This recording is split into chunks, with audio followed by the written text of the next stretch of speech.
deuxième partie sur le MBB3. Donc, dans ce programme, nous allons encore parler de la méthode du bonbon Benoît Bitton au 3e degré, donc la méthode à ces 3 degrés. Et c'est pourquoi nous saurions parler de la méthode du bonbon en étant avec notre invité, bien sûr. Donc, le bonbon, généreusement encore accepté d'être avec nous ce soir. Bonsoir, maître. Bonsoir à toi, bonsoir à toutes et à tous, bonsoir au monde entier et bonsoir. Nous avons dit que vous êtes un spirituel, mais aussi est-ce que vous avez, si vous n'avez pas assisté, vous avez au moins accompagné les enfants à cette période de Noël, parce que nous sortons du réveillon de Noël. Oui, tout à fait. J'ai accompagné mes gosses uniquement sur le plan festif, donc sur le plan extérieur de ce que les enfants aiment. C'est une fête commune pour les enfants. Alors dans mes petites filles, également aussi, j'ai essayé de faire un plaisir pour eux. Oui. Alors, joyeux Noël à vous, même si c'est avec un retard. Voilà, nous sommes à l'aube parce que nous avons passé le réveillon de Noël. Nous osons croire que ça a été pour vous. Dans cette émission, La vie des maîtres, nous aurons à défaire 4 nœuds. Donc, nous aurons pour le premier nœud la genèse. Où est-ce que le MBB3, comment est-ce que le MBB3 naît? Nous aurons également pour le deuxième nœud la découverte. Voilà, nous allons découvrir la méthode entièrement avec l'Ombombok. Et pour le troisième nœud, puisqu'il faudrait que vous ayez l'expérience, nous allons ensemble appliquer la méthode.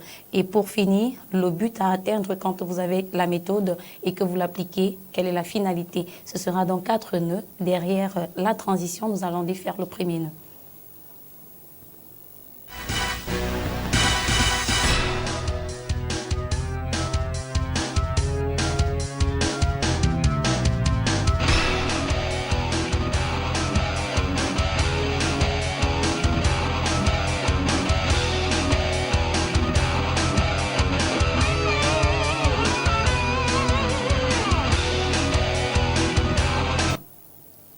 Merci de rester fidèle à ce programme, toujours accompagné du bonbon Benoît Bitton pour la deuxième partie concernant la méthode du bonbon Benoît Bitton, le MBB3. Alors la genèse même, c'est le premier nœud de cette émission, je vous le disais tantôt. Avec le maître, nous allons comprendre. Alors le bonbon, comment est-ce que vous y êtes arrivé à cette méthode appelée le MBB3? Déjà, le courant spirituel indique à l'individu des recherches. Oui. Il n'y a jamais de spiritualité sans recherche. Il n'y a qu'à l'église où on trompe les gens, ou bien dans la religion qu'on trompe les gens, qu'en allant à l'église ou en priant votre Dieu, vous le connaîtrez. Non, c'est faux. On ne connaît jamais Dieu à travers l'église. Parce que l'église n'est véritablement pas la base de spiritualité. L'église est simplement l'interprétation d'un monde tel qu'il est fait par une ère géographique donnée. Par exemple, le christianisme, c'est la manière dont l'Occident interprète la cosmogonie. Il y a également le bouddhisme qui interprète dans le monde asiatique comment est fait le cosmos. Il y a l'islam, il y a beaucoup d'autres religions, il y a le judaïsme, il y a le confucianisme, il y a l'hindouisme. Chez nous aussi, les Bassa du Cameroun, par exemple, que je suis, il y a le Mbok aussi. Ça, ce sont les religions. Et les religions n'ont pas le gène de spiritualité. Les religions sont la base identitaire de la culture d'un individu afin qu'il puisse y arriver. Oui. Donc moi, je deviens donc spirituel, non seulement par ma base, mais aussi j'ai aussi une base chrétienne parce que je nais au sud du Cameroun. Et au sud du Cameroun, c'est le christianisme. Alors sans le vouloir, on m'a baptisé quand j'avais 6 mois. Qu'est-ce que j'en savais? Rien du tout. J'ai donc grandi avec le système éducatif catholique. Alors ce système éducatif catholique, je ne l'ai pas choisi. Mais une fois, j'ai compris mes racines, le Mbok. Alors j'en ai donc fait une base de mon développement personnel. C'est donc en cela que je dois les découvertes que j'ai faites et puis la genèse du MBB3. Oui. Alors voilà comment il arrive à penser mettre sur pied la méthode du bonbon Benoît Bitton. Mais maître, nous savons que ça prend toujours du temps. Pour avoir des bonnes choses, il faut prendre du temps. Alors combien de temps ça vous a pris pour y arriver? Alors, pour faire une chose durable, il faut du temps et la patience. Oui. Et aussi l'amour pour les autres. Déjà, je le fais par amour pour les autres. Parce qu'un spirituel peut le devenir uniquement pour lui-même, pour sa famille. Mais quand on extériorise la connaissance spirituelle qu'on a découverte, et là, c'est ce qu'on appelle le grand œuvre alchimique. C'est-à-dire, on met en œuvre un format de réalisation pour les autres. Oui. Ça veut dire que la spiritualité obéit à une règle de la croix. La croix montante, c'est-à-dire que la barre montante. La barre horizontale, c'est-à-dire que Dieu est moi. Mais la barre maintenant qui va dans le sens de la verticalité, c'est les autres moi. Oui. C'est-à-dire que quand on réussit à accéder dans ce que j'appelle la plupart du temps le centre magnétique cosmique, on requiert le pouvoir, on requiert la connaissance. Maintenant, on peut la garder tout seul ou on peut la diffuser de par le monde. Et c'est ce que je fais. Oui. Donc, cela m'a pris tellement de temps à y arriver. Alors, il faut donc imaginer le chemin de croix que cela fait. Je n'ai pas vécu ma jeunesse, en fait. Alors, quand je dis vivre ma jeunesse, c'est dans le conscient, c'est dans l'entendement actuel. Oui. Où aujourd'hui, il faut aller dans les boîtes de nuit, dans les balles de jeunes filles, dans les surprises parties, courir des jupons un peu partout, tirer sur tout ce qui bouge. Oui. C'est ça que ça veut dire que vivre sa jeunesse. Moi, je ne l'ai pas vécu. Donc, j'ai commencé le chemin mystique très tôt. Et c'est pour ça qu'aujourd'hui, il est difficile de me contester la connaissance. C'est-à-dire, il est difficile aujourd'hui d'opposer un avis sur ce que je peux prétendre connaître. Parce que j'ai fait des recherches, j'étais en Égypte. Imaginez un enfant de 20 ans, 21 ans qui va en Égypte pour faire des recherches mystiques. Alors, donc, tout ceci m'a permis donc, au fil du temps, de fil en aiguille, d'arriver à comprendre le monde, comment il fonctionne. Oui. La cosmogonie, la cosmologie et la mystagogie. Alors, quand on connaît donc toutes ces choses, bien entendu, c'est une validation d'acquis qu'on fait. Alors, quand on ne peut donc pas valider ces acquis, c'est parce qu'on n'a rien compris. La validation d'acquis, ce n'est pas forcément devant un jury et soutenir. Mais la validation d'acquis, c'est de le mettre à la portée de tout le monde. Et c'est donc ce que je fais. Oui. Alors, maître, dans votre dissertation, vous avez entendu parler de croix. La spiritualité aussi utilise la croix dans la spiritualité? Non, pas du tout. En fait, c'est que la croix, c'est un symbole. Oui. Or, mais les églises en ont fait un capteur d'énergie. C'est pour ça que j'ai souvent dit aux Africains, vous allez à l'église. Vous croyez que vous le faites pour votre bien, mais vous le faites contre votre propre bien. Parce qu'à l'église, vous avez une croix.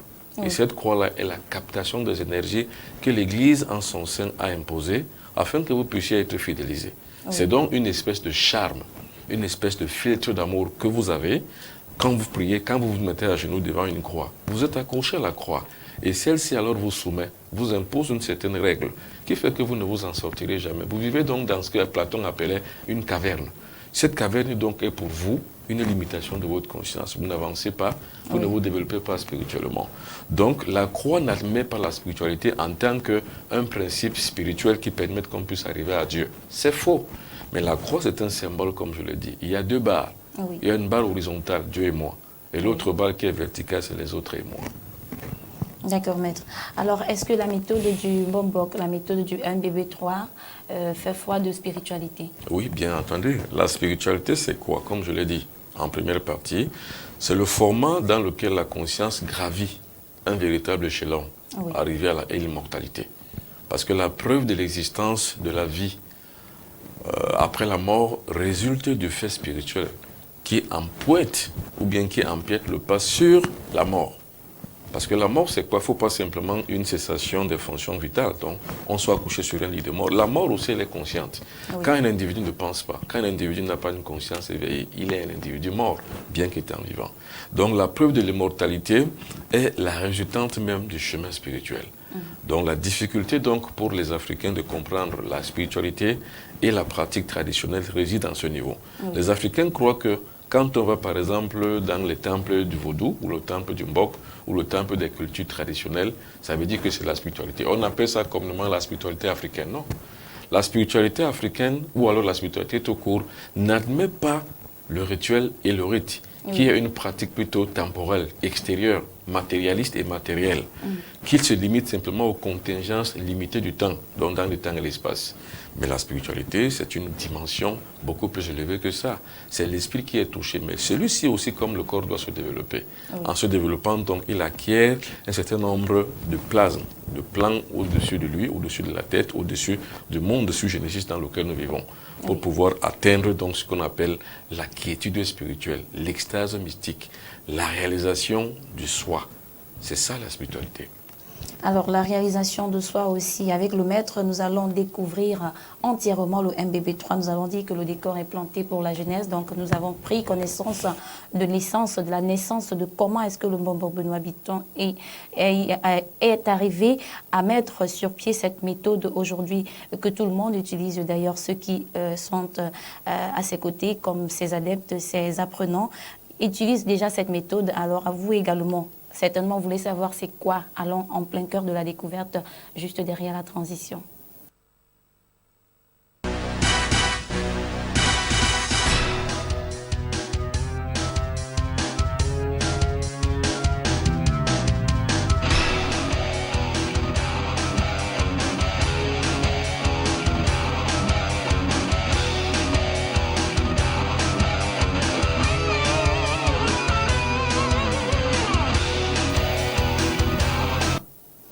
Alors, vous faites bien de rester fidèle à ce programme La vie des maîtres.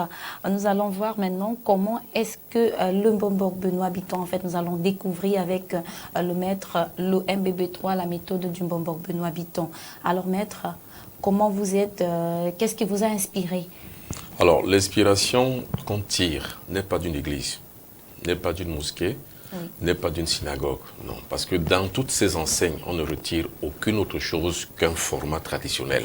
Parce qu'il faut savoir que toutes les religions du monde entier obéissent aux règles des aires géographiques qui composent l'univers. Ce n'est pas la spiritualité, c'est juste des pratiques religieuses. On se limite là. Parfois, ces pratiques sont très peu orthodoxes, mais ce n'est pas là le débat. Le débat, c'est qu'est-ce qui inspire le maître? C'est ça la grande question. Et déjà, avant d'arriver à la réponse de cette question, est-ce que tout le monde peut devenir maître? Mais oui, la réponse, c'est que tout le monde a pour vocation d'être maître. Et quand on dit maître, ce n'est pas un gourou.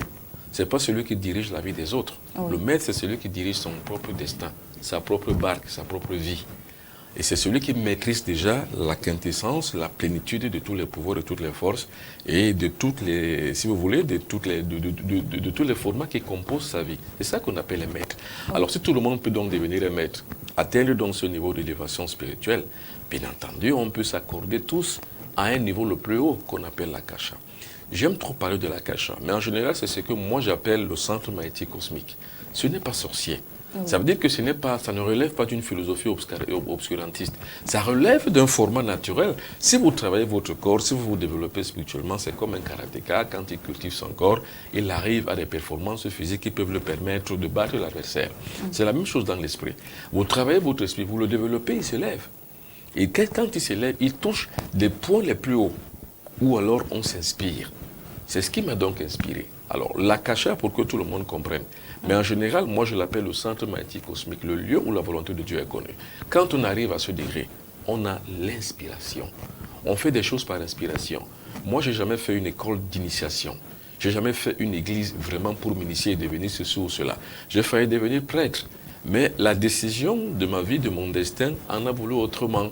Et au lieu de parler à un pupitre pour un petit peuple, pour une petite église, un petit public, je parle dans des télévisions pour le plus grand nombre du monde. C'est ça ma destinée en fait, c'est-à-dire quoi? Arriver à parler au plus haut possible pour que les gens au plus haut point arrivent à comprendre. Je m'inspire donc de l'akasha, qui est la dimension la plus haute et la plus élevée du substrat de la connaissance de l'humanité et de l'univers tout entier. Alors, 30 ans, maître, pour mettre sur pied la méthode du Mbombok Benoît Habitant, je crois que vous avez fait plusieurs expériences. Où les avez-vous faites? Bien entendu, l'expérience, c'est ça qui révèle même l'état du mystique. Parce qu'il faut savoir, comme je l'ai dit la première fois, nous avons 3 aspects. Il y a l'aspect préparation, l'aspect purification et l'aspect spiritualité. Le premier aspect, on prépare son corps. On fait la sainteté, l'assainissement du corps, afin que l'esprit qui, lui, il est saint, puisse y vivre. Le deuxième aspect, c'est la purification, donc le développement de son pouvoir intérieur. Quand on développe son pouvoir intérieur, justement, c'est par expérience qu'on arrive à comprendre et à savoir qu'on s'est développé. Donc les expériences, je les ai faites dans le monde. Je les ai faites ici, je les ai faites ici, là je suis au Cameroun, là où je suis tenant et parlant. Je les ai faites en Italie, partout où je suis allé, j'ai rencontré des grands maîtres partout. Et moi, la chance que c'est de rencontrer des grands maîtres. Ce n'est pas de faire des écoles d'initiation, parce que je conseille aux Africains, ce n'est pas la peine de faire des écoles d'initiation occidentales ou orientales, ou je ne sais pas quoi. Ça ne vous rapporte rien, parce que ce n'est pas votre identité, ce n'est pas votre entre sociétal ni social. Vous ne pourrez jamais vous en savoir. Donc j'ai fait des expériences dans le Mbok, des expériences dans d'autres traditions voisines, parce qu'on ne peut connaître Dieu qu'en épousant la tradition voisine. On ne peut jamais y arriver que si on n'arrive pas au chapitre du voyage. J'ai donc fait toutes ces choses, le voyage, l'apprentissage spirituel, les expériences mystiques, partout où je suis allé. Même dans des ashrams en Inde. Je suis arrivé jusqu'au Tibet afin de pouvoir avoir la clé et la connaissance. Et c'est ça qui distingue donc l'expérience mystique d'une forme de rituel spirituel ou bien mystico-spirituel qu'on fait à travers une église ou une religion. Oui. Alors maître, on veut savoir également comment appliquer. Quand on a déjà la méthode et qu'on l'a étudiée avec vous, comment est-ce qu'on l'applique? L'application, c'est quoi? Vous savez, il y a 2 ordres dans la vie, dans la discipline de tout grand culte ou en toute grande culture d'un pays. La culture d'un pays résulte des 2 choses. D'abord, la découverte. et ensuite des applications. Oui. Or, c'est ça qui dirige aujourd'hui la science, parce qu'il n'y a pas de science sans spiritualité. Quand je dis que l'Afrique n'a pas de spiritualité, je le dis en vrai, et quand je dis qu'elle ne l'a pas, ça ne veut pas dire qu'on n'a jamais eu.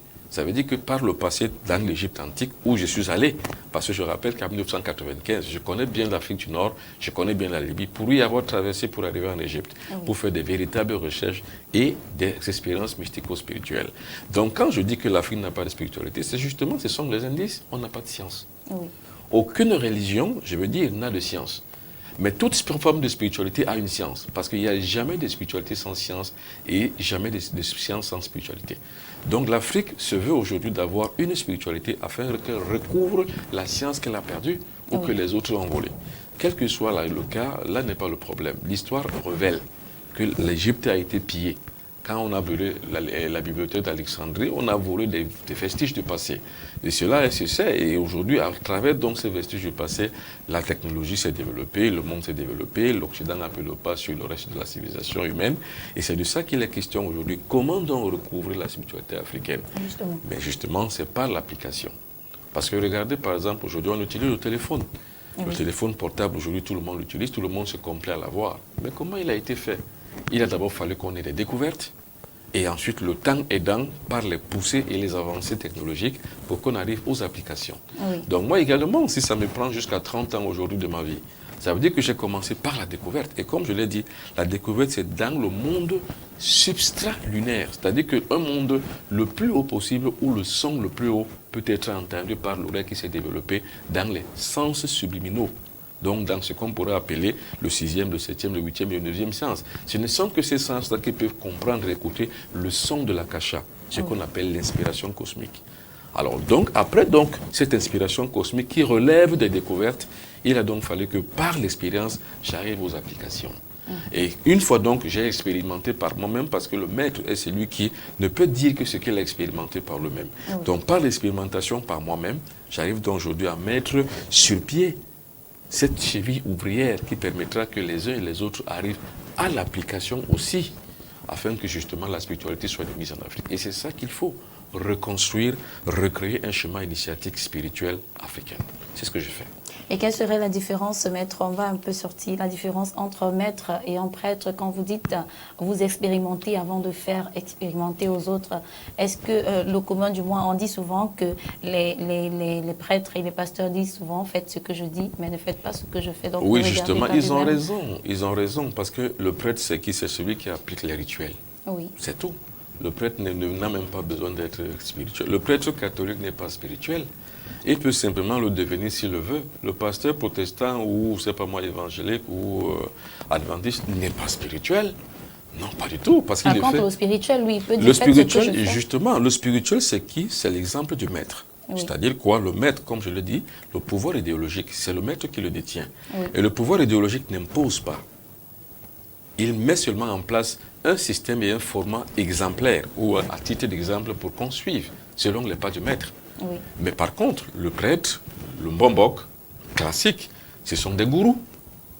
Alors, peut-être que c'est le prêtre qui va dire, ou le chrétien qui va dire que l'autre est le gourou, mais sans oublier que lui-même, au sein de son presbytère, ou bien lui-même au sein de son ministère religieux ecclésiastique, qu'il soit pentecôtiste, qu'il soit chrétien, qu'il soit mbombok, qu'il soit l'autre, moi je ne fais pas la différence. C'est la même chose. Je suis un mbombok, je sais de quoi je parle. Dans le mbok également, comme à l'église, c'est la même chose, c'est le même format de soumission de l'élite sur les autres. Oui. Et c'est ça qui est un problème. C'est là la différence entre un maître spirituel. Le maître spirituel n'est qu'un guide, c'est lui qui inspire les autres. C'est lui qui est un objecteur de conscience, c'est lui qui révèle la conscience des autres. Oui. C'est lui qui leur permet chacun de trouver sa voie, sa véritable voie. Parce que chacun vient dans le monde avec ses motivations karmiques, avec ses institutions karmiques et avec son destin. Maintenant, qu'est-ce qu'il faut simplement faire aux uns et aux autres? C'est de les inspirer. C'est pour ça qu'il faut des points de coercition et des points d'admiration. Oui. Il faut faire rêver les autres, afin que ceux-là puissent suivre le pas de celui qui les fait rêver.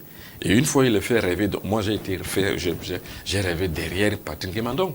Oui. Alors Patrick Guémandon est pour moi le révélateur qui m'a permis de me découvrir, de savoir qui je suis. Oui. Et moi également aujourd'hui j'inspire les autres. Mais c'est ça un guide spirituel.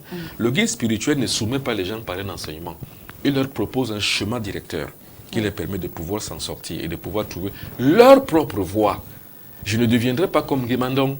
Et personne d'autre ne deviendra comme Benoît Bitton. Oui. Mais à travers l'enseignement et l'inspiration de Maître Nguemandong, j'arrive à savoir qui je suis, à comprendre qui je suis et la quintessence de ma mission. Oui. C'est ça un vrai maître. C'est pour ça que je ne cesserai jamais de remercier Patrick Nguemandong, qui pour moi reste un grand maître. Alors, mais aussi, il faut dire que parmi les pasteurs, il y a des bons pasteurs et les bons pasteurs. Est-ce que aussi dans la spiritualité, j'y arrive, il y a des mauvais et des bons maîtres?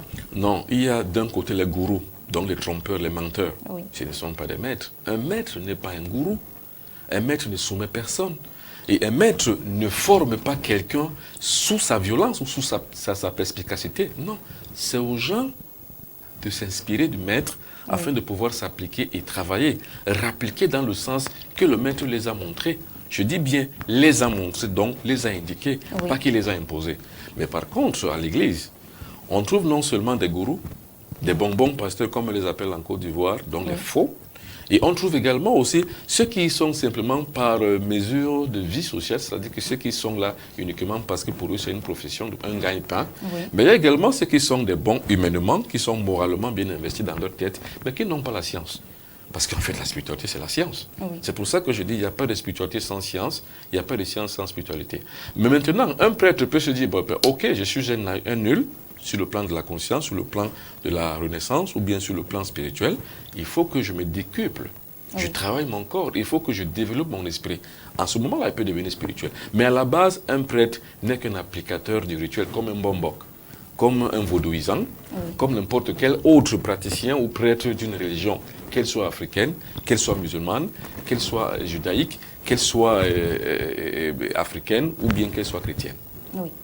Alors, sortons de la découverte et allons à l'application. Quels sont les éléments à mettre en jeu pour pouvoir appliquer pleinement la méthode du bombok derrière la transition?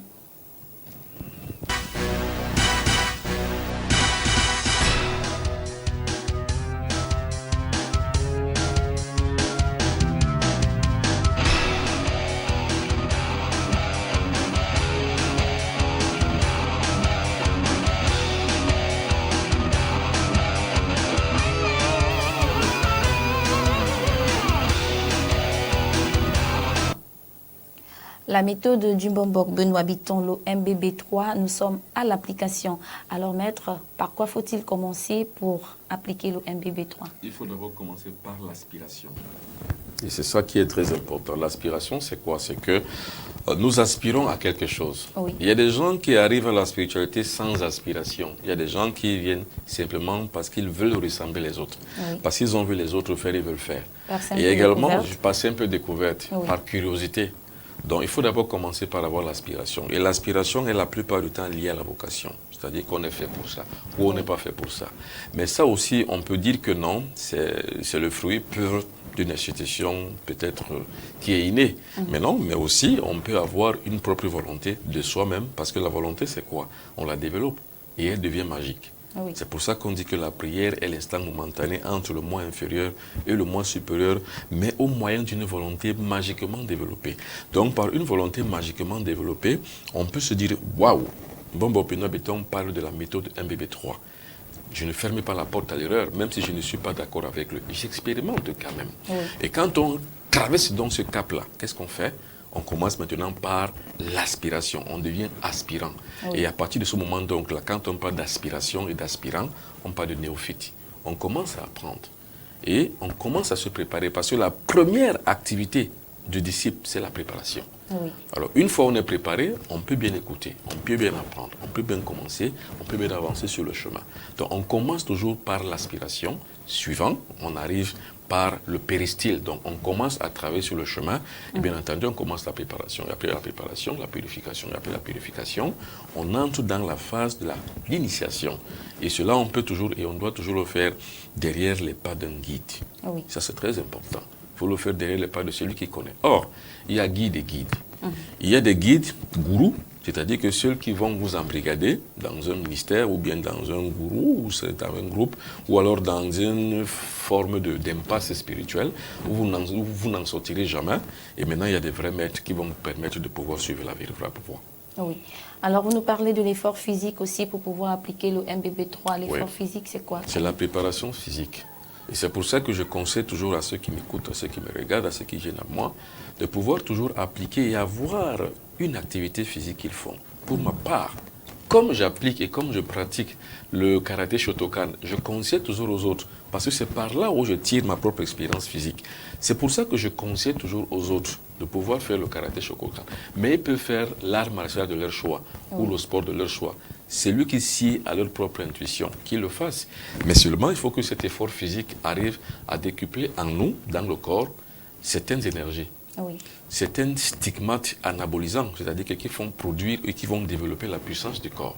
Et au corps, quand le corps est en mouvement, il a non seulement l'énergie, mais il a aussi la puissance et la force. Oui. Et lorsque la force, la puissance et l'énergie se mettent ensemble, ça donne un bon bouillon de culture qu'on appelle la puissance physique, donc le corps du maître. Oui. Ce qu'on pourrait appeler un corps sain. C'est ça donc qu'il faut faire. À partir de là, avec des efforts physiques, on arrive donc à pouvoir surpasser tout ce qui est comme agression extérieure, que ce soit la maladie, que ce soit l'attaque mystique, que ce soit toute forme autre agression extérieure, qui soit pathologique ou n'importe quoi. Oui. Alors, pour appliquer également la méthode du bonbon Benoît Bitton, il faut faire appel aux 5 sens d'énergie. Mais alors, comment? Alors, les 5 sens d'énergie, justement, c'est pour ça que les appliquer devant une chaîne de télévision, c'est très compliqué. Oui. C'est pour ça que j'arrive la plupart du temps à faire des ateliers initiatiques, pour permettre aux apprenants de comprendre comment ça se passe. Oui. Parce que ce serait très long. Or, une émission de télévision, ce sujet peut nous faire seulement 2 minutes. On ne peut pas enseigner les hommes et l'histoire des hommes par En 2 minutes. 2 minutes. Non, Oui. c'est pas possible. Donc, en fait, il faut d'abord découvrir déjà les 5 sens. Oui. Donc, les 5 centres magnétiques, les 5 centres cosmiques, les 5 centres que nous avons en nous, qui sont les centres d'énergie que nous avons. Il y a le cerveau, Oui. il y a le cœur, il y a l'estomac, il y a les deux reins, il y a le sexe. C'est l'épine dorsale du MBB3. C'est l'épine dorsale du découplement ou alors de la mise sur pied d'un complexe de puissance pour pouvoir garantir une survie et une santé ou alors un bon fonctionnement de tous les systèmes du corps. Tous Oui. les systèmes de ce fonctionnement sont garantis par les 5 sens. En ce sens, donc là, quand on développe ça, c'est là où je parle de pouvoir mystique du corps humain. Parce que derrière les 5 centres magnétiques, les 5 centres d'énergie, il y a la relaxation, il y a la méditation curative, il y a la méditation rapport entre corps et esprit, il y a le magnétisme, il y a le pouvoir mystérieux que l'on développe, le 6e sens, le 7e, le 8e, le 9e sens, et également aussi, il y a aussi l'extériorisation des pouvoirs extrasensoriels qui permettent qu'on puisse agir dans un monde et l'influencer par télépsychie parce qu'on a acquis le pouvoir de l'esprit. Et enfin, également aussi, il y a aussi ce qu'on pourrait appeler la survie du corps face aux agressions extérieures. Oui. Parce que le corps est soumis à plusieurs agressions.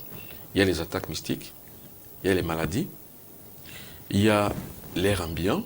Quand je parle de l'air ambiant, l'air polluant, Oui. les déchets toxiques qui irradient l'air, ce qui fait que tous les êtres humains, quels qu'ils soient, où qu'ils soient, ont une irradiation des atomes chimiques nocifs, parce que Oui. les déchets toxiques, on les jette partout. En Afrique, nous sommes champions à recevoir et à les concevoir dans nos terres. C'est pour ça justement qu'il faut faire certains travaux pour permettre au corps de pouvoir subir, mais arriver à survivre derrière ces agressions. Vous savez, aujourd'hui en Afrique, on meurt de plus en plus jeune. L'espérance de vie est entre 25 et 30 ans. Pourquoi? C'est parce que c'est en raison de toutes ces agressions extérieures. Donc, qu'est-ce qu'il faut aujourd'hui? Il faut décupler des énergies via les 5 centres d'énergie, donc décupler le pouvoir mystérieux et mystique en soi, afin de pouvoir faire face aux agressions extérieures dont j'ai décrit. Oui. Alors, peut-on se développer spirituellement avec le MBB3? C'est Si la oui, méthode comment? spirituelle, justement. Oui. Si oui, comment par les 3 phases et tous les 3 aspects que j'ai parlé la première fois, il y a la phase préparatoire, ce qu'on appelle la préparation. Oui. La préparation indique quoi? La préparation indique déjà une bonne alimentation, une activité physique, ce qu'on appelle l'effort physique. Oui. Alors pour ma part, je conseille la plupart du temps le karaté Shotokan, mais tout le monde ne peut pas et n'est pas forcé de le faire. Donc il faut une activité martiale. Moi, je préfère faire les arts martiaux. Oui. Alors la préparation indique également aussi la méditation du corps. La méditation du corps, c'est quoi? C'est l'assainissement du corps. En assainissant le corps, on donne la place à l'esprit de pouvoir venir. Un ou 3e aspect. Le 2e aspect, c'est quoi? C'est la purification. La purification, c'est quoi? C'est qu'on arrive à développer le pouvoir mystique que nous avons. C'est ça qu'on appelle le mystique. C'est lui qui arrive à se purifier. Il va laisser libre cours l'exubérance, le décuplement, l'extériorisation du pouvoir et des forces mystiques qui sont dans l'épine dorsale des 5 centres d'énergie que j'ai décrites. Alors, une fois on l'a fait, on a le pouvoir mystique. Ça veut dire que déjà, préparé mystiquement, Nous arrivons donc à la troisième phase qui est la spiritualité. Voilà donc la méthode d'exécution de la spiritualité. C'est ça qui fait la réalisation. C'est ce qu'on appelle la réalisation. Parce que la troisième phase, c'est cette phase-là qui est donc l'initiation. Oui. Et alors cette initiation permet donc à l'individu de se réaliser. Alors ce n'est pas sorcier, ce n'est pas la magie, ce n'est pas une chose impromptue ou alors une chose irréalisable. Non, c'est parce qu'en fait, les religions, faute d'avoir la connaissance en leur sein, de façon tacite ou alors de façon volontaire ou voulue, j'en sais rien du tout, c'est leur choix de ne pas vouloir dire la vérité, peut-être qu'ils n'ont même pas cette vérité, arrivent simplement à embrigader des gens dans des espèces de credos. Même la culture, la tradition africaine fait comme des églises. C'est-à-dire que vous avez un gourou ou bien vous avez un templier mystique africain dans le temple du Mbok, du Vaudou, qui va vous embrigader. Je vous assure que vous allez au Bénin, il y a des maîtres, des templiers, avant de les rencontrer, vous vous mettez à genoux. Comme les chrétiens se mettent à genoux devant le prêtre, le curé ou l'évêque ou l'archevêque. Oui. Je vous assure, hein, au Bénin, moi je l'ai fait, hein, je l'ai vu. J'allais interviewer quelqu'un qui était dans le temple vaudou. Je me suis mis à genoux pour qu'il me reçoive. Oui. Alors, donc tout ça, c'est la servitude humaine. Donc ça veut dire que même dans l'église, même dans la religion africaine, il existe les mêmes pratiques que les Africains décrivent dans les églises. Oui. Alors aujourd'hui, qu'on dise aux Africains, sortez des églises. Vous allez sortir des églises pour aller où? Il n'y a pas d'alternative. Et les gens se plaisent dans les églises où ils sont parce qu'au moins là, les pratiques qu'ils font sont simples et compréhensibles. Oui. Mais dans la religion culture africaine, il y a des pratiques qui sont incompréhensibles. Vous allez demander à quelqu'un d'aller couper la tête d'un bœuf. J'ai un ami à moi, ivoirien, je ne citerai pas son nom, qui m'a dit, quand j'étais au Mali, j'ai tout sacrifié là-bas. On m'a demandé de tout sacrifier. Il me reste simplement à sacrifier le dinosaure. Parce que j'ai sacrifié tout. J'ai sacrifié l'âne, j'ai sacrifié le bœuf, j'ai sacrifié le camel, qu'on appelle, je ne sais pas moi, le diacaz, comment on appelle ça en français, le dromadaire, le chameau. Oui, j'ai sacrifié le chien, j'ai sacrifié le chat, j'ai tout sacrifié. Il me reste seulement à sacrifier le dinosaure. Ce n'est pas la spiritualité, ça.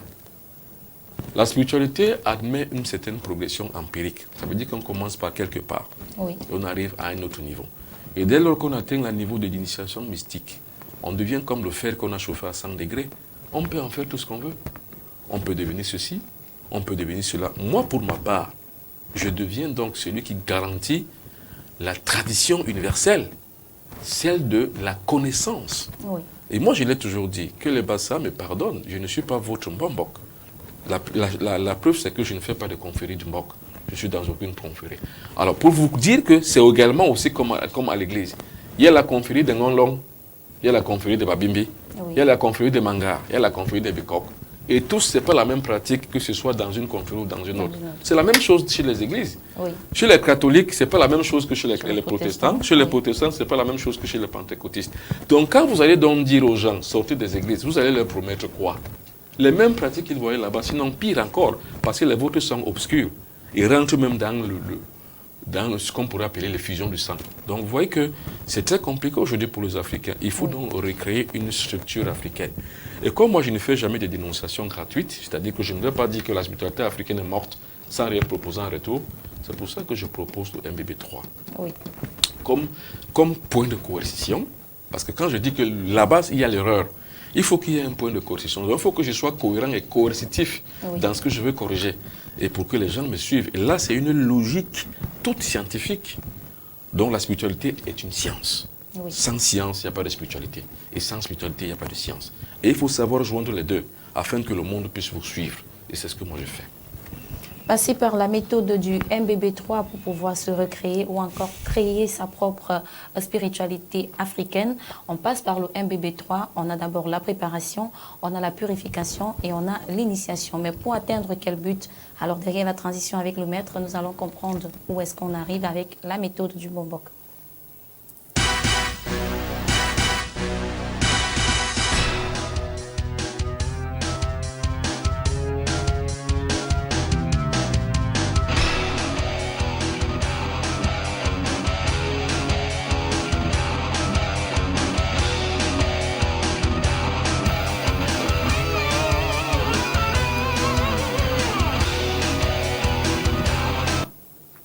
Alors, maître, je ne vais plus vous demander l'appréciation du MBB3 parce que vous avez dit que c'est une méthode spirituelle avec laquelle on peut s'élever.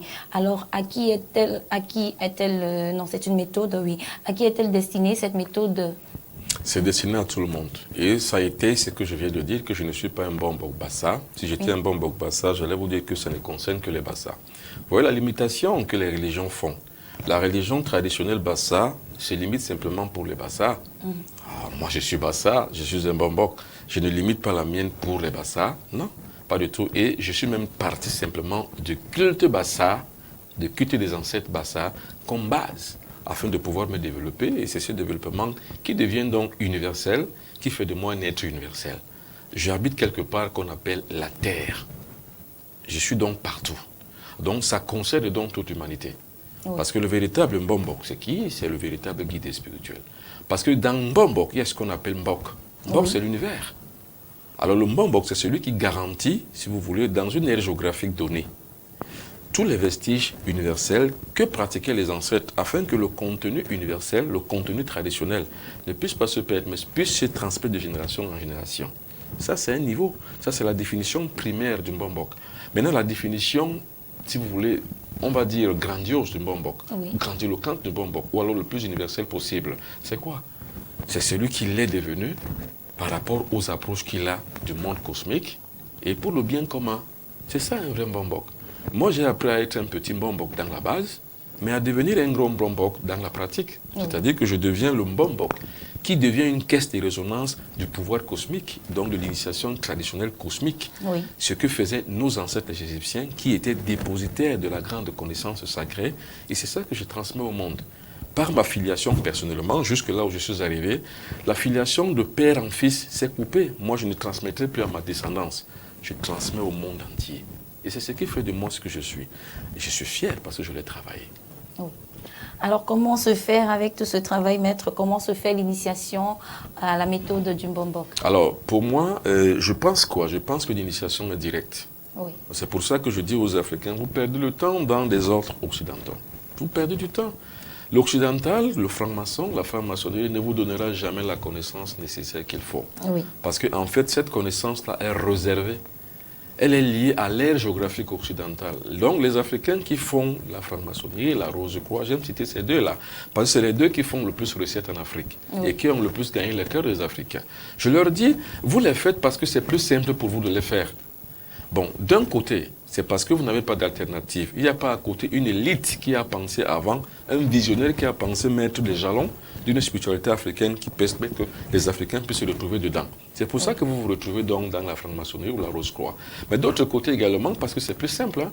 Vous écrivez seulement sur simple adresse. Vous êtes chez vous à Douala, par exemple, ou à Lomé, ou à Cotonou. On vous envoie des monographies, vous apprenez et vous renvoyez les réponses. C'est tout, on vous répond, c'est très facile. C'est comme se lever le matin, prendre sa Bible et aller à l'église. Ou prendre son Coran et aller à la mosquée. C'est très simple, c'est très facile. Mais pour devenir un vrai spirituel, on appelle ça la guerre spirituelle. Il faut devenir un guerrier. Oui. Et moi, je conçois dans l'enseignement que je donne que le disciple qui doit le recevoir devient un guerrier comme moi. Et moi, je suis un guerrier. Le guerrier de la lumière, attention, mais pas un guerrier avec les glaives de fusil pour faire du mal ou bien pour tuer autrui. Non, je fais la guerre contre les forces maléfiques qui sont en moi d'abord. Et ensuite dans mon environnement où je vis, et ensuite pour pouvoir permettre que ces forces maléfiques, autant de fois que l'on distribuera la connaissance par bipartition successive atteignant les masses populaires, que ce soit une révolution cosmique contre les forces du mal. C'est en ce sens-là que moi je travaille. Donc, travailler ceci, c'est d'abord pour aider les Africains. Oui. Le MBB3, c'est un outil de transformation de l'Africain, d'abord sur le plan individuel. Parce qu'en fait, qui trace le chemin collectif d'une spiritualité à l'échelle raciale, c'est les dominants, c'est l'élite. Mais or, vous voyez aujourd'hui que nos élites sont inféodées aux cultures des autres. Ils ne savent rien sur leur propre culture, donc ils ne le feront jamais. Je contourne donc le problème en parlant du MBB3 comme une étape d'abord individuelle, ensuite une étape collective. Et si jamais un jour j'arrive à un nombre que je pense être le nombre le plus bon des Africains, c'est pour la création d'une loge spirituelle africaine. Loge spirituelle africaine. Ou alors, un canevas sera placé, une plateforme sera placée. Je n'ai pas peur de dire ça. Et je ne me sous-estime pas pour dire que est-ce que j'y arriverai et je n'ai pas besoin des autres pour le faire. Le jour où vous voudrez faire réaliser une chose et vous appelez les Africains que venez faisons, vous avez tué la chose avant qu'elle ne naisse. Donc, ce que je veux faire, je le fais par moi-même, avec moi-même et à moi-même. J'arriverai ici et je n'appelle pas les Africains que venez. C'est une voix qui va vous sauver. C'est pas ce que je dis, je ne vends pas les illusions. Oui. Je dis, je mettrai un format. Ceux qui voudront feront l'expérience. Mais dans ce format-là, il y aura toutes les chambres nécessaires. La chambre de la science, la chambre des recherches, la chambre des découvertes, la chambre des applications. Comme l'ont fait les autres, comme l'ont fait les Juifs, oui. Les Occidentaux, les Asiatiques. En fait, on ne perd rien à ressembler et à imiter les autres. Le monde est fait d'imitation. D'ailleurs, même un proverbe français dit, on ne réinvente pas la roue. Celui qui a inventé la roue, si j'en ai besoin aujourd'hui, j'irai seulement la chercher. Oui. Alors, c'est pareil pour la connaissance spirituelle. On ressemble à ce que les autres ont fait. Et les Occidentaux ont compris ça. Quand vous voyez un hémicycle français, par exemple, parler dans l'Assemblée, il y a un député qui va dire que le modèle tel que je vous parle a réussi en Allemagne, ça a réussi en Angleterre. Pourquoi ne pas la mettre en place ici en France? Ça réussira. C'est un exemple que je prends. Oui. Donc, l'exemple type de l'organisation traditionnelle mystico-spirituelle des loges des autres marche. Parce que derrière les loges, toutes ces chambres dont j'ai décrites permettront qu'on arrive aux découvertes, oui. Aux applications, donc au développement. Regardez comment est l'Afrique aujourd'hui. Dans toutes les capitales d'Afrique, vous allez trouver des polytechniques, des écoles polytechniques. Mais dans toutes les capitales africaines, vous allez toujours trouver des femmes qui vendent et qui frient des beignets à côté de la route, exposées à la chaleur du feu. Que font donc ces polytechniciens quand ils sortent des grandes écoles? Que font-ils? Ils sont aspirants à la bureaucratie. Alors que le polytechnicien, ce n'est pas le bureau. Oui. C'est l'invention, l'inventivité, afin de pouvoir arriver à résoudre les questions de pénibilité sociale à l'échelle nationale, à l'échelle sous-régionale, oui. À l'échelle continentale. Et pourquoi pas devenir donc l'exemple pour les autres communautés humaines. C'est ça que les autres ont fait. Nous perdons quoi à imiter ce que les autres ont fait? Rien du tout. Alors moi, je ne fais donc pas des dénonciations gratuites et je n'insulte pas les gens. Oui. Mais je parle d'un fait de liberté d'abord verbale, je dis ce que je pense. Je n'ai pas peur qu'on dise qu'ils parlent mal ou ils insultent les gens, je m'en fous. Je ne capitalise pas sur le bonheur des autres, je ne capitalise pas sur le charme des autres, je ne capitalise pas sur le bien-être des autres, et je ne capitalise pas sur que les gens me prennent pour ceci ou pour bon. Non, mes beaux yeux, je les garde pour moi et pour ma famille. Mais je capitalise sur la vérité. Oui. Ce que je dis est la vérité. Alors, la spiritualité africaine, dans ces loges-là, permettront qu'on puisse arriver donc aux découvertes, aux applications, aux réalisations et au développement. Regardez comment est construit l'Europe, le monde occidental. Qui l'a construit? Et par quelle science? Attention, ce sont les francs-maçons qui ont construit l'Europe. Et voyez quelles concessions ils ont faites. Ça ne sort pas de l'ordinaire, ça ressort de l'extraordinaire. Or, cet extraordinaire, on ne peut le découpler, le découvrir que dans le monde le plus haut. Donc la loge spirituelle africaine aura donc ce besoin-là. Or, cette loge africaine sera simplement une prémisse. Parce qu'en fait, on ne pourra pas le construire en quelques générations. Il faudra du temps.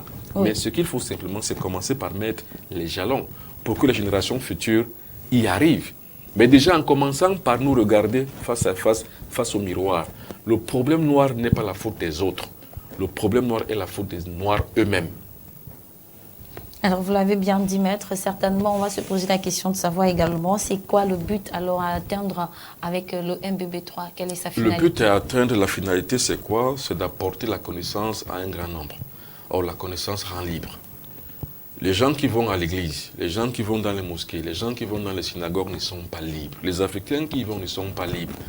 Alors, pour l'Africain qui va dans les églises catholiques, il est inféodé parce qu'en fait, l'église catholique vient d'ailleurs. L'évêque, son évêque qui est là, a été adoubé par quelqu'un qui vient d'ailleurs. Oui. Celui qui vient d'ailleurs, c'est quelqu'un qui vient d'ailleurs, c'est lui qui a l'église là. Ça n'a rien à voir avec les Africains. Mais je ne dis pas aux Africains, brûlez les églises. Non, la spiritualité est une institution non violente. La spiritualité, c'est la puissance intrinsèque qui définit l'ordre du monde, qui définit la télépsychie que l'on voudrait imposer et influencer sur le destin. Moi, j'ai dit Ombombo Bassa qui vont souvent monter, prendre des risques sur le Ngorotova à déloger et à couper la croix du Christ qu'ils ont imposée là. Je leur ai dit, vous prenez un risque inutile. Concentrons-nous à l'échelle collective, Malheureusement, comme ils sont eux aussi divisés, il y a les Mbok Ngolong, Mbok Corenton, Mbok ceci, Mbok Mam. Il y a tellement de Mbok qu'ils ne peuvent même pas s'entendre et ils ne s'entendront jamais. C'est comme à l'église catholique. Deux prêtres que vous verrez dans un presbytère ne s'entendent pas, ils ne s'aiment pas. Oui. C'est la même chose chez les Mbok. Il y a la confrérie des Mbok Bassa, il y a Ngolong, il y a les Babimbi. Moi, je ne fais pas partie de ces confréries. Mais j'ai donné juste simplement une esquisse, un exemple. Concentrons-nous. Je vous montre comment ça se passe. Cette croix va tomber d'elle-même. C'est possible. C'est possible. La tour de Babel est tombée. Comment c'est tombé? Vous n'en savez rien. Vous lisez simplement qu'elle est tombée. Mais comment elle est tombée? Alors, la collectivité, sur le plan conscient et collectif, raisonnablement liée sur une plateforme commune qu'on appelle la spiritualité, permet à des miracles comme cela. Mais seulement les Africains n'en savent encore rien. Et ils ne veulent même pas en savoir ni en entendre parler. Vous verrez, à la sortie de cette émission, comment les Mbombok Ngolong et les autres Mbombok vont-ils s'acharner contre moi, ne sachant pas que je ne dis que la vérité pour les sauver eux-mêmes. Parce qu'ils sont dans l'ignorance, l'incongruité mentale, psychologique, consciente, et aussi dans une certaine ineptie religieuse et dans une certaine ineptie intellectuelle, qui ne comprendront pas que, monsieur, je ne vous insulte pas, mais je vous simplement demande de vous réveiller, parce que vous dormez. Or, le Mbombok qui dort ne sert à rien. C'est comme un feu qui est mort. Il est seulement bon pour le bûcher. Les Mbombok tels qu'ils sont aujourd'hui, j'aime parler d'eux parce que c'est la religion en fait. Oui. Ils sont aujourd'hui comme les prêtres. Les prêtres aujourd'hui ne sont pas à tuer, on ne tue personne. Mais c'est démodé, c'est dépassé. Les gens qui croient encore que le prêtre est son sauveur ou alors que Jésus reviendra le sauver, il n'a rien compris. Et le Bassa qui va croire ou alors le Béninois qui va croire que le vaudou va le sauver, va l'aider à faire une spiritualité, il se trompe. Ni le vaudou, ni le mbok, ni aucune autre religion africaine ne permet à personne de pouvoir atteindre le plan spirituel. Or, le but donc, c'est de créer la loge spirituelle qui permettra aux Africains d'avoir une véritable spiritualité au cœur de la race noire. Non seulement qui permettra qu'on puisse s'accentuer et arriver à transcender l'univers et le cosmos, mais qui arrivera surtout à leur faire comprendre que si vous ne faites rien à l'état racial, vous serez exterminés. Voilà le but. Alors maître, voilà, nous avons le but. Maintenant, comment obtenir la méthode pour ceux qui ne peuvent pas vous atteindre? Y a-t-il des fascicules, y a-t-il des contacts pour pouvoir obtenir la méthode du Mbombok? Non, il n'y a pas de méthode, il n'y a pas de fascicule, il n'y a rien. Parce que si vous mettez une fascicule, vous le faites distribuer. Il y a même des gens qui font des espèces d'ateliers avec moi, qui ont la tentation souvent de torpiller ce que je leur dis afin de pouvoir le commercialiser. Donc l'être humain, il est comme ça. Donc la véritable connaissance est conservatrice et conservée. Oui. C'est pour ça que vous verrez toujours que dans tous les grands temples, il y a toujours les gardiens du temple, oui, ceux qui gardent la vraie connaissance. Donc également, moi aussi, je garde la vraie connaissance. On ne la partagera pas justement comme on le fait, comme du pain. Oui, non, comme des bouts. Non, pas du tout. La connaissance de MBB3 est conservée par la préparation et par une sélection naturelle. Je sais qui peut et qui ne peut pas. Oui. La plupart d'entre mes apprenants ou alors d'entre mes amis qui sont au Cameroun, qui ont commencé avec moi, ils étaient une cinquantaine, ils étaient une centaine, peut-être 75, 80. Aujourd'hui, il n'y en a que 6. Et s'ils ne sont que 6, en fait, c'est parce que par une sorte de sélection naturelle, ils ont pu braver les efforts parce que mon enseignement est rude. Et ceux qui ont suivi également dernièrement en France, tout ce que j'ai fait comme atelier initiatique, parmi eux, il y en a qui se sont désactivés de l'enseignement vrai, pur et originel, que je leur ai donné simplement par la loi de la sélection naturelle. Donc cette même loi de la sélection naturelle est de mise. Oui. Je le saurai à la préparation. Qui peut, qui ne peut pas. Mais derrière les ateliers initiatiques, parce que l'initiation est directe, oui, du maître à disciple. Alors pour ces ateliers, il y en a qui sont déjà prévus, maître? Justement, en première partie, nous avions dit que le 29 janvier, ce serait à Paris. Oui. Et nous avions dit que, justement, à une date, du 9 au 13, ce sera au Canada. Oui. Et nous avons dit que, je crois, le 31 ou le 30 ou le 30, je crois, je verrai ça, le 30 ou le 31, ce sera en Suisse. Alors, pour l'instant, ce sont donc là les rendez-vous de ces trucs. Alors, on verra ça en Afrique. Ça va se passer au Cameroun, bien sûr, en Afrique, en février. Oui. Et ça va se passer également en avril, toujours en Afrique, parce que ça concerne la plupart du temps beaucoup les Africains. Oui. Donc, c'est à travers les ateliers initiatiques, parce que l'initiation est directe de maître à disciple. Alors, maître, pour ceux qui souhaiteront prendre part aux ateliers prévus, comment vous contacter? Par quels moyens? Déjà, il faut contacter le service secrétaire du Mbombok Binobiton au Cameroun. C'est le 00237 677 71 61 36. Nous allons demander peut-être la réalisation des zoomés. Zoomer sur les Voilà, numéros. 697 06 20 91. Et bien entendu, le WhatsApp Oui. donc de l'équipe du Mbombo Benoît Bitton, c'est le 0033. Alors, 760 57. Attention, 65 et 72. Voilà, donc avec tous ces coordonnées, donc là, Voilà. vous aurez donc toutes C'est les... Très bien lisible. Voilà, Donc, très bien lisible. 00237 Oui. 677 71 61 36, le 697 06 20 91 pour les deux contacts du Cameroun. Voilà. Mais aussi le contact WhatsApp 0033 760 57 65 72. Voilà les codes d'accès, voilà, par lesquels vous pouvez passer et avoir accès ou encore être en contact avec le maître Benoît Bitton que nous avons reçu sur ce plateau. Nous vous remercions encore pour ce temps que vous avez accordé aujourd'hui, maître. C'est moi qui vous remercie, Irène Laetitia. Merci à toutes et à tous. Au revoir. Bonsoir à vous. Merci. Alors, merci d'être resté fidèle également à ce programme. Nous vous donnons rendez-vous dans un autre numéro. C'était La vie des maîtres. D'ici à là, portez-vous bien.